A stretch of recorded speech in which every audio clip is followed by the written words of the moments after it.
Another thing coming up, it actually starts tomorrow, but we are doing, as a church, uh, Hinsdale Church, for those of you who don't know, um, we have a school. It's not in the same building, it's a separate building. And it's part of a constituency. So there's like 5 or 6, maybe more, I always lose count, churches that support the school. And based on numbers and all that, each church commits so much money to the school.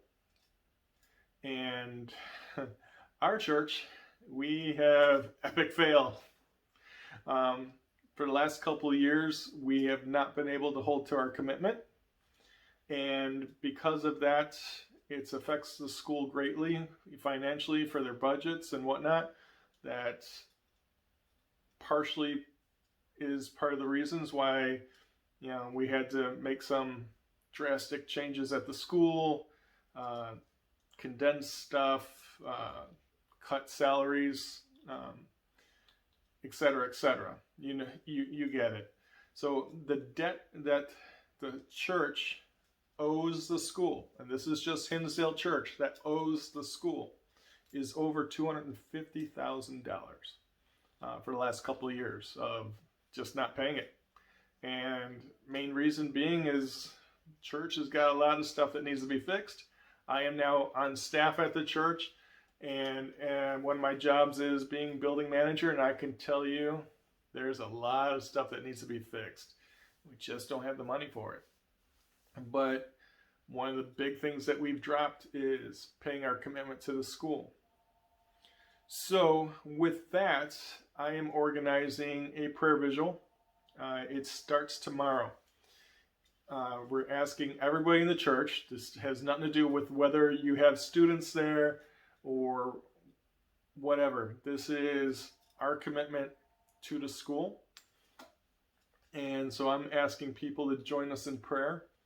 And it will be all week. Hopefully you've prayed longer than that. But we're looking for people to commit. There's another link that's going to be down below. It goes to Sign Up Genius or one of those type programs. And you go on there and you commit, saying that you're going to pray. You're going to just do prayer. And I mean, I'm not asking for money, but if for some, you know someone, or you know how we can get money to help the school or the church to pay our debt to the school, that's awesome. But I'm specifically looking for prayer. A few minutes a day. Hey, if you can pray an hour long, that would be awesome. Or if you want to break it up throughout the day. But we're looking for a commitment for every day this week, that you will find some time, whether it's your ride to work, it's in the shower, I don't care. Just pray specifically for our debt to the school. And on next Sunday, not this Sunday, but October 4th, we are going to meet at the church at 4 o'clock. And yes, we're going to do the whole practicing the proper distance between people, have the masks and all that. But we're going to meet at the church at 4 o'clock. And we're going to pray together. And then from the church, we are going to walk to the school. And the whole time, still social distancing, we're going to reflect and try to think, how can I help? Who do I know that maybe is looking for a tax write-off or whatever? How we can get the money that our church owes the school. So it's a hard one. I mean, asking people to come up with money at times like these where people are getting laid off and hours being reduced and all that, it's a hard thing to do. But right now we're not asking people, we're asking God. And he can tear up part of the street of gold up in heaven and be like, here you go, I got you covered. But no, there's been several times in my life where I have seen just that happen. For those of you who don't know, I had a family business of 30 years. My family owned the office supply company. And towards the end, we were hurting majorly financially. We did a lot of school bids. We did a lot of Cook County government. And if you know anything about either one of those two institutions, you know they don't pay their bills. And when they do, it's on their terms, not yours. But unfortunately, you have to pay your employees, you have to pay your vendors, and the vendors don't care that, well, some of them did actually. I had some really good vendors that are like, as soon as they heard that Cook County was one of my big customers, they're like, enough said, we're going to work it this way, and we're going to figure out how we can give you guys more time. So I was very blessed with that. But there was times where, and some of you heard this story, where I lived about a half hour from work, so my half hour to work was listening to a Christian station and praying the entire way. And one of the times I was praying was, God, I need $45,000. $45,000 is going to cover payroll, and it's going to cover my biggest vendor that I owe money to that I need to keep. This will give me more time if I could just get them this money. And I'm praying, and one of the main reasons I'm praying that I'm concerned is everybody's current. All my customers are current. They're not owing any major dollar amounts. Nobody's overdue, so I'm not expecting any money coming in anytime soon. So I get to work, and I go into my accounting office, and the woman's name is Thurston. She was our bookkeeper, and I told her, the whole way here I've been praying for $45,000, and she's looking at me because she's already opened the mail. She's already seen the checks and the invoices and the bills and all that stuff. She's already seen that because she gets in, accounting gets in there typically about an hour, half hour to hour before everybody else. And so I get there and I tell her this whole story and how I'm praying about it, and she's just shaking her head, and I'm like, so how'd we do? And she's kind of like smiling at me like, $3,000, that's all we got today. And yesterday wasn't that good, and I'm not really expecting tomorrow to be any better. And so I'm like, well, I guess God's answer today was no. And as soon as they say that, I hear the front door open, and my purchasing manager, he goes, and it's FedEx, and he greets FedEx, and he comes straight to her office, and he's got an envelope from FedEx. He opens it. He goes, oh, Steve, here's a rebate check from our buying group. It's for $45,000. And I start laughing, kind of awkward, mainly because I'm trying to fight crying. Because I'm like in shock and thanking God. And Thurston, she's like, her jaw's like to the ground, and she's looking at me, and she's looking at him, and she's looking at me. And he's like, what is with you guys? And he leaves the room, and he walks away. And she's like, Steve, you have to pray for me. So that was one time, and there's been many other stories. And the last one I'm going to share with you is the same scenario, except for I'm in worse trouble. The reason I'm in worse trouble is doing my drive, praying to God, and this time I'm like, I'm not really begging for money because there is no money. What I mean by that is not only are the customers not current or past due, no one literally owes me money. I mean, you're talking like peanuts. Nothing that's going to pay any major bills or whatnot.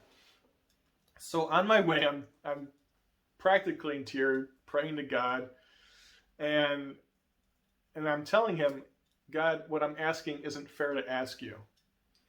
I am asking for something that doesn't exist. So I need you to help me out in another way. Find me what to say to my vendors, what I can do that can get us money that I can pay some of this. Buy me more time is what I'm asking for. Bank's not going to give us any more loans. My dad's phasing out, so he's not going to sell some stock and use that money to pay off debts or whatever. So I'm just praying this, and I'm like, God, there's nothing you can do. I mean, it's not there. And it's not fair to ask you to magically make this appear or whatever. So 3/4 of the way to the office, I get a call from my purchasing manager, John. And he says, Steve, there was some paperwork that we got a while back that it was about a lawsuit. And a lot of dealers were taking 3M to court and suing them because they felt that the manufacturer 3M wasn't doing fair bidding. Like they weren't giving this office supply company the same prices as another one, and it wasn't fair, and so there was a lawsuit. He's like, Steve, what'd you do with the paperwork? I'm like, well, if you go in my office, it's up on the cork board. I got it there. I thought it was a kind of a stupid battle, court battle, but so I didn't do anything. He goes, so you didn't do anything as far as whether you want to opt in or not to the lawsuit? And I'm like, no. I'm like, I didn't really even read it. Kind of, I didn't have time to research it. So I just put it up on the cork board. He goes, Steve, you did the right thing. And I'm like, well, what do you mean? He goes, you got a payout from the court. You got $33,000 for this court, this lawsuit. That's the word I was looking for. And so I'm like in tears, and he hears my voice cracking, and he's like, okay, I'll see you when you get in. And I hang up the phone, and I'm like laughing, and I'm sobbing. I've got the tears everywhere, and I'm crying. And the visual that I immediately had in my head was picturing myself in our conference room, and at the head of the table was Jesus, kind of looking down as I'm pouring my heart out and telling him that there's nothing you can do. I'm telling the Creator that he can't do something. And I just kind of pictured him looking down, like holding a cup of water and just playing with it, listening to me, and kind of doing a smirk. And when I was done, I pictured him saying, and I mean, this visual in my head was like instant and was exactly how I'm describing it. I pictured him looking up from the cup of water and looked at me and smiled and says, can I be God now? And just had this visual, and I just crying, trying not to crash my car as I'm flying into work, and just was amazed that the times that I prayed some Gideon prayers where I gave details and God answered it. And there's been so many of those. No, don't get me wrong. It's not like God didn't ever say no, because those of you who know me, and you as well, we had some very big no's in our life. Like our buddy Nick. When he got sick, we were all praying like crazy, and the answer was no. God didn't heal him.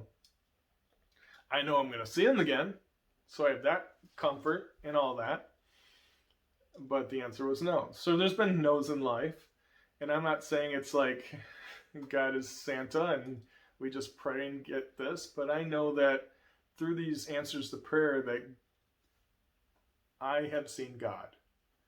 I've seen him like walk by, overheard me saying something, stopped, and it's like, I hear you. And he took care of it. And I know with the school, it's going to be the same thing. And one of the big reasons that I want you to get involved in this week of prayer, and please, I'm begging you to take it seriously. Spend the whole week praying. And I would love to see you next Sunday on October 4th at 4 o'clock at Hinsdale Church. And pray with us as a group. Because regardless of how he answers it, he's going to answer it. And I would love for you to witness it. So years from now, when we're looking back and we say, remember when God showed up and did this for us to help the school? And that was amazing. I'm looking forward to that. And for those of you who are prayer warriors, I know you're looking forward to that as well, because it's going to be awesome. So to recap, I'm going to have two links down below. One for the prayer walk, and one if you'd like to sign up on for October 3rd to join us for church service. So look for that.